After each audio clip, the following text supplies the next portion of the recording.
यादव को बड़ झटका। हाइकोर्ट रे आरजेडी नेता को बड़ झटका लगी ये खबर रही। गोखाद्य दुर्नीति मामला रे बढ़िबो सजा अवधि। तेबे सजा बढ़ाइबा को सीबीआई रो आवेदन को हाइकोर्ट रे मंजूर कर देछि। अर्थात जो चर्चित खबर रही लालू प्रसाद यादव कर विपक्ष रे गोखाद्य दुर्नीति को नहीं ये मामला रे हाइकोर्ट निजर राय सुनाई। अर्थात लालू यादव को बड़ झटका दिया जाइछि।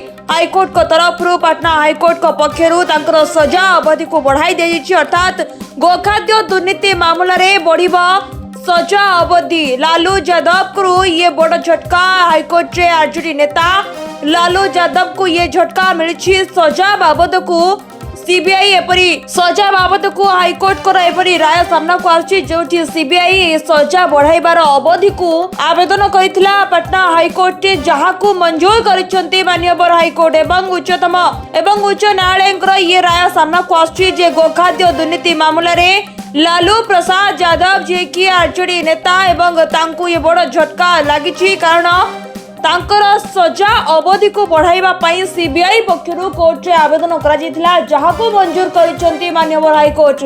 पटना हाइकोर्ट रे ये सजा अवधि बढ़ा जाइछि। अर्थात हाइकोर्ट को एबे निष्पत्ति रहिछि जे राय सुना जाइछि जे लालू यादव कर सजा अवधि को सीबीआई रो आवेदन जहा रहिथिला ताकू नै ये सुनानी सामना को आछि। अर्थात यदि देखिबा बहुत चर्चित बिहार रो गोखाद्य दुर्नीति मामला रे लालू प्रसाद यादव कर सजा अवधि बढ़ाई हाइकोर्ट। अर्थात यदि देखिबा हाइकोर्ट रे आरजेडी नेता को ये बड़ झटका लागिछि। गोखाद्य दुर्नीति मामला रे बढ़िबो सजा अवधि। सजा बढ़ाइबा को सीबीआई आवेदन रे हाइकोर्ट कर ये मंजूरी वर्तमान सामना को आछि। जहार परवर्ती समय लालू प्रसाद यादव को बड़ झटका लागिछि।